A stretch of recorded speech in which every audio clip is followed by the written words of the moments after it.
Grand Theft Auto 3 Remastered is possibly the worst game I've ever played in my entire life. Now, I usually try to avoid controversial and polarizing topics like this because I prefer that my like to dislike ratio be pretty positive, but seeing as how YouTube fucking threw out the dislike button, I guess I'm free to speak my mind now. That being said, if you're a fan of GTA 3 and or its remaster, and you don't agree with my opinion, I ask that you hold off on disliking this video until you've heard all the things I have to say about the topic. And additionally, this video will strictly be about Grand Theft Auto 3 and its remaster, as I will not be discussing Vice City, San Andreas, or their respective remasters in the same way since I haven't had the chance to play their remasters yet. Oh, and one more thing. I should probably mention that I was like a year and a half old when Grand Theft Auto 3 originally came out, so when I start talking about the history of it in a minute, there's some things that I could be wrong about since I wasn't really there to experience it. So take my words with a grain of salt. But anyway, like I said at the start, Grand Theft Auto 3 Remastered might just be the worst game I've ever played, but despite this, the original Grand Theft Auto 3 game is not nearly as bad as this in my opinion.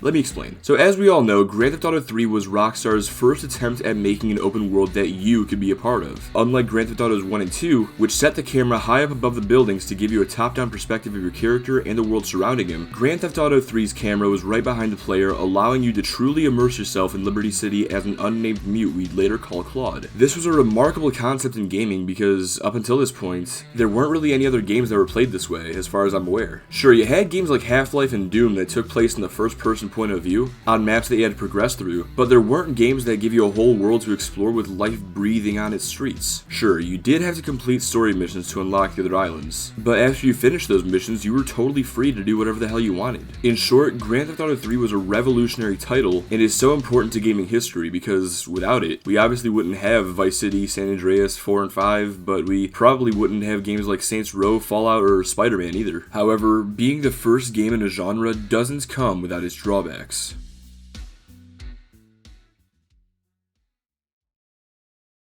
Why don't we look at Grand Theft Auto 3 as fondly as we do with titles like Vice City and San Andreas? I mean, I just talked about how revolutionary and genre-defining the game was, so it's gotta be good, right? Well, for 2001 standards, yeah, this game was probably fantastic. But when you compare it to its successors, it's a piece of shit. And that's fine. Grand Theft Auto 3 shouldn't be anywhere near as good as the games that came after were, because Grand Theft Auto 3 was basically a successful experiment. Rockstar created this incredible concept for a game, but it wasn't perfect in Grand Theft Auto 3. There were a lot of things that Rockstar got wrong in 3 that they fixed in Vice City and San Andreas. For one, the ammunition was dog shit in 3, with how you had to walk into guns to buy them, and if you wanted more ammo, you'd have to wait for them to respawn. This was refined in Vice City by letting you interact with a clerk to buy guns off the wall instead, and that was a great improvement. Another example of things that they improved upon was the maps. In 3, you had a barely detailed minimap to help you get from where you currently are to your current objective. In Vice City, they made this concept better by adding different colors to the minimap to better represent your surroundings. And they even added a map of the whole world in the pause menu. Then, in San Andreas, they took it another step further by letting you open up the map in the pause menu to zoom in and get a better look at certain areas, as well as allowing you to set a waypoint somewhere so you can more easily reach your destination when you unpause. Look forward to Grand Theft Auto 4, and you'll see that they added a GPS system, and in 5, they also added points of interest. You see what I'm getting at? Grand Theft Auto 3 wasn't perfect. Vice City wasn't perfect. San Andreas, 4, 5, they weren't perfect. 6, 7, 8, they won't be perfect either. And neither will the ones after those. But when all those past games came out, they really felt like they were. And I'm sure that the games in the future will be too, if we ever get to them, that is.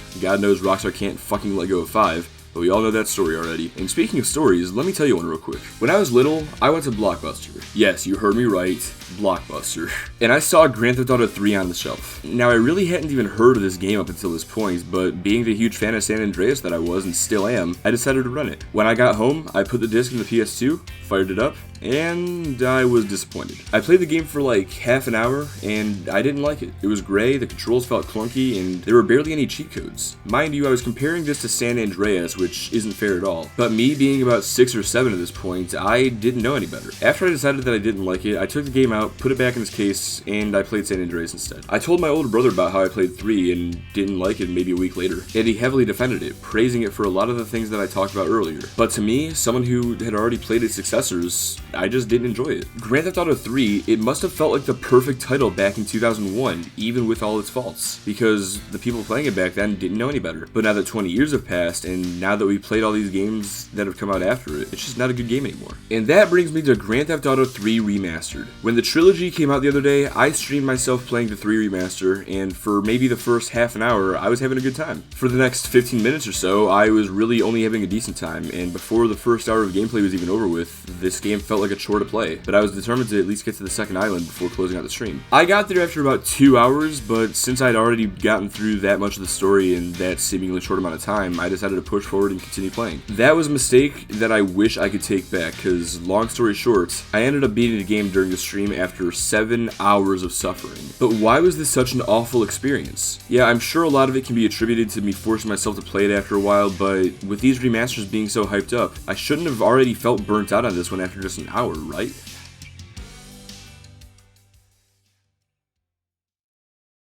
Before I tell you why I didn't like this game, let me tell you about some of the things that I actually did like. Remember that thing I said about the maps earlier and how they were improved upon in each subsequent iteration of Grand Theft Auto that I mentioned? Well, they actually included what I'd call the Grand Theft Auto 4 version in 3 Remastered. And by that I mean they added a detailed minimap, a map in the pause menu that you can place waypoints on, and a GPS to guide you to your waypoint or your goal in a mission. Unlike 4, which has 2 separate GPS trails for the waypoint and mission goals though, 3 only has the one that prioritizes mission goals over waypoints, but that's fine enough. They also included a radio wheel and a music wheel from what I've heard, but I didn't get a chance to experience those because I had the music turned off since I was streaming, and because I switched to classic controls since the modern ones just didn't feel right for this game. It's possible that not having access to these could have worsened my experience with the remaster, but if that is the case, then being able to use these would have only barely made the game better, I think. They also added an autosave feature as well as a restart from last checkpoint option, which I think are great improvements that the original games desperately could have used. But apart from these few things, they really didn't improve the game at all. Well, I guess they upgraded the graphics, but that's up to you to say if these are an improvement or not.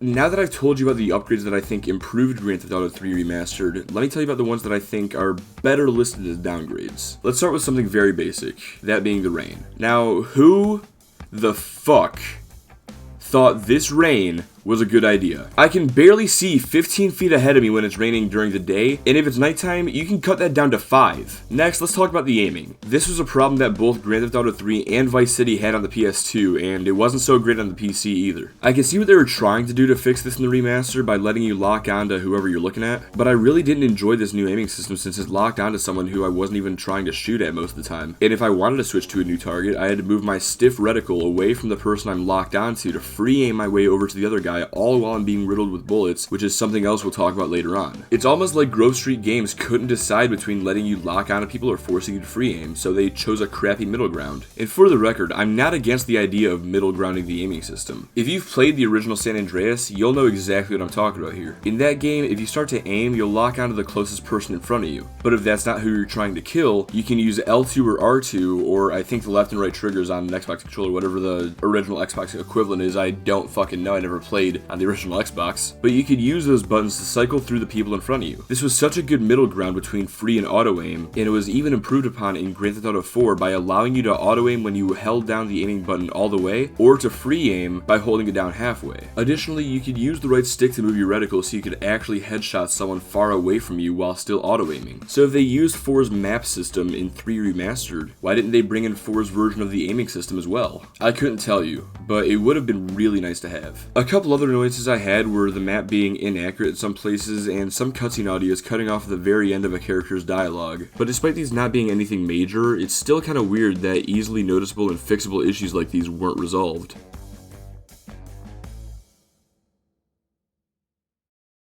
So, I spent a lot of this video talking about how Grand Theft Auto 3 was a great game in 2001 despite its flaws, and I believe that if this game is going to be re-released in 2021, these flaws should be worked out. I've mentioned some of the ones they addressed and adequately resolved, and I just talked about some of the ones that they attempted to fix but ultimately failed at, in my opinion. But there's still a lot of things that they could have tried to improve and just didn't. Ladies and gentlemen, it's time to talk about the parts of this game that truly pissed me off and led me to call this the the worst game I've ever played at the beginning of this video. Now, if there's any Grand Theft Auto 3 purists or whatever watching this video, you're probably going to disagree with a lot of what I have to say, and that's perfectly fine. I'm speaking as someone who didn't experience the original version of this game in its glory, but rather beat it for the first time about a month ago with the help of some necessary mods. Now, my main issue with this game is that it's incredibly frustrating to play. There's a lot of missions in this game, especially towards the end, that are just unnecessarily difficult. Be it because of the absolutely terrible AI, or because Claude is the most fragile Grand Theft Auto protagonist I've ever seen, and I've watched Trevor make Johnny Klebitz into his bitch many times in Grand Theft Auto 5. One infamous mission is called Espresso to Go, where you have to track down 9 drug stands across the map within like 8 minutes. I never want to think about how people in 2001 must have completed this mission with the state that the internet was in back then. I mean, I can't imagine it was easy to find a guide on this mission 20 years ago, but I could be wrong.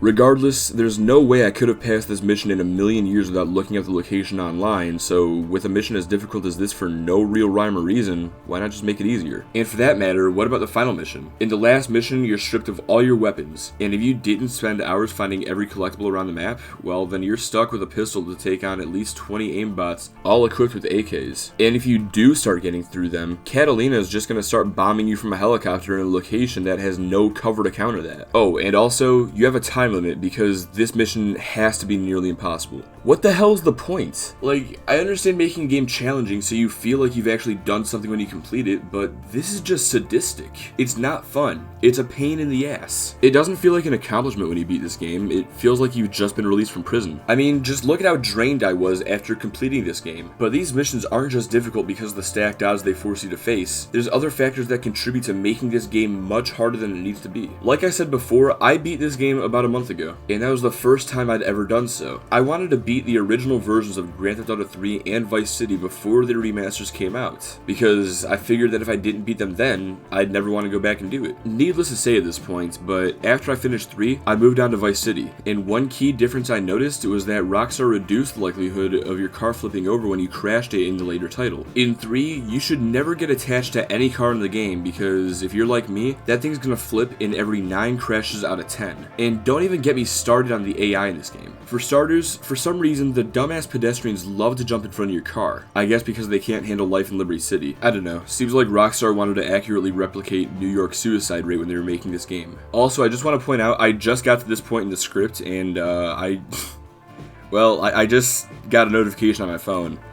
Call Me Kevin just uploaded a video called GTA 3 Definitive Edition is the best remaster in the trilogy. Well, I guess I'm wrong. Sorry, guys. I don't know how fucking far we are into this, but I've been proven wrong. I guess I just won't upload this video. I don't fucking know. Alright, so back to what I was saying. Yeah, Rockstar, they got New York suicide rate down when they were making this game, no doubt. But if a cop sees this, you'd better believe they ain't seeing that as a suicide. No, that was obviously a clear and deliberate homicide using a vehicular device. I mean, sure, most of the time, that's accurate. But it's kind of bullshit when you're just minding your business and a ped jumps in front of your car, causing you to get the cops. But if you're unlucky enough to have this ped be a cop, well, enjoy your much more difficult to lose 2-star wanted level, buddy. Oh, and remember how I said it's too easy to flip your car in this game? Well, it's even worse when the AI are driving cars, because they're ruthless. They don't care if they just got in the next lane. If they see you coming, they'll go right back into the lane they just left, and if you so much as tap them, you're going flying. But even then, civilian drivers are the least of your worries. If you have the cops on you, you'd better not crash, because if you do, these uber-aggressive motherfuckers will start playing with you like you're the ball in Pong. Oh yeah, and whenever you inevitably catch on fire, good luck getting out of your car before it explodes, because not only do you have about a second and a half to escape, but you have to be completely stationary to exit a vehicle in this game. One last thing before I move on, check this out real quick. In this mission, you have to escort an armored truck that's constantly being attacked by the cartel. I failed this mission so many times when I was playing the other day for a variety of reasons, but the root of the problem was always this dumbass's inability to drive. This was one of my first attempts. As you can see, we've made it to the destination. However, the idiot driving the truck missed the opening in the this wall and doesn't know how to correct himself. I tried to fix it, but given the fact that his vehicle is so heavily armored and mine wasn't, it was pretty much impossible. Then, during this attempt, I drove ahead assuming he was safe. What could go wrong, I thought. Even if he's being attacked, he'll reach me in a few seconds and I can just deal with his assailants. That's not how things turned out though, because as you'll notice, he got stuck again. Lastly, there's a weird bug in his pathing that may or may not have existed in the original version, I have no clue. But regardless, at this spot specifically, he always drives around in a full circle before continuing on the path. I have no idea how this bug could have even occurred, but if it existed in the original game, it should have been patched out. And if it's a bug that was introduced in the remaster, then that's even worse, since now there's an issue caused by Grove Street Games themselves.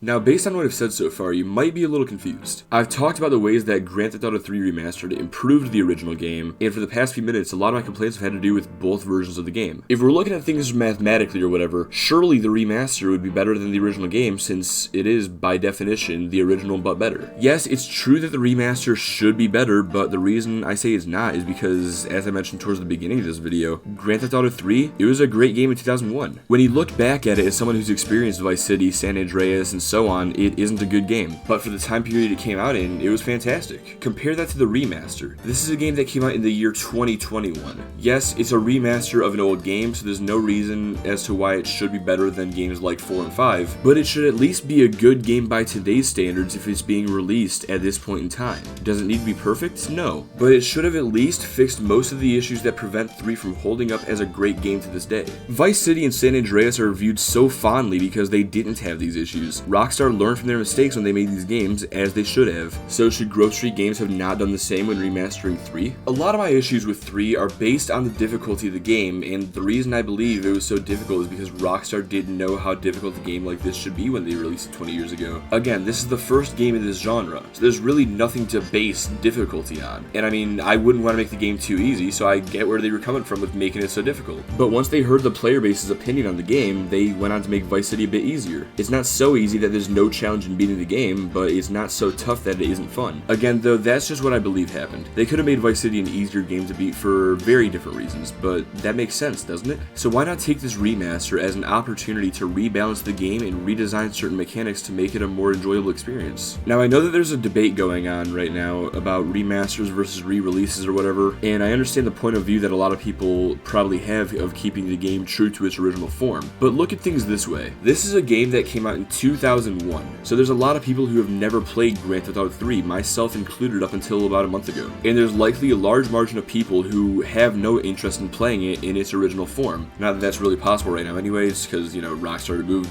the original trilogy from pretty much all marketplaces, but I digress. But this remaster has given a lot of people a reason to try it, and if this is the best that Grove Street Games can do with it, I just don't have any hope that 3 will have a legacy anywhere close to its successors. Instead, all 3 will ever be, for most of my generation and the generations after me, is Vice City and San Andreas' red-headed stepbrother, and that's a real shame. To conclude my thoughts, the original Grand Theft Auto 3 was a brilliant game for its time. It revolutionized the world of gaming as we knew it by introducing gamers to a brand new genre, and without it, we wouldn't have games like Vice City, San Andreas, or the absolute juggernaut that is Grand Theft Auto 5. But since it was the first of these games, it had its problems. These problems didn't stop it from being a hit in 2001, but when Vice City and San Andreas came along, it just didn't hold up. Grand Theft Auto 3 Remastered may have been the last chance to show the world why this game was so important to the world of video games. But because Grove Street Games didn't put in enough effort to modernize it and actually make it a fun experience for the 2021 audience, I'm afraid it's just going to be looked at in a negative light for all eternity. Remembered as an important relic by those who were there when it originally released, like my brother, but loathed as a poorer version of greater games by those who weren't, like my younger self.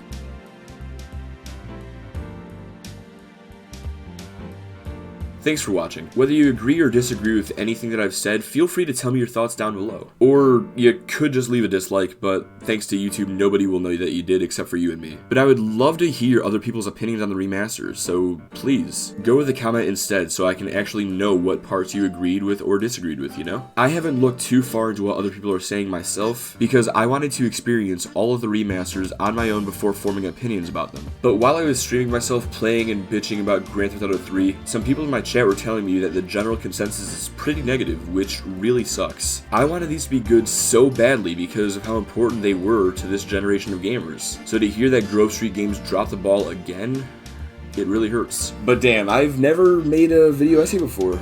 I'll be honest, I was never really that great at writing essays throughout school and college, but that's probably because I wasn't very passionate about what I was writing about, you know? I don't know how well this is going to turn out by the time I edit it down into a video, but if you enjoyed it, feel free to drop a like. And if this gets received positively enough, maybe I'll make another one somewhere down the road. I've had this idea in my head for a while now about making a video on another old PS2 game, so if you guys liked what you saw here, I might just go through with it. But anyways, this has been your boy DougTheDog6, and I'm signing off. Have a good one, everybody.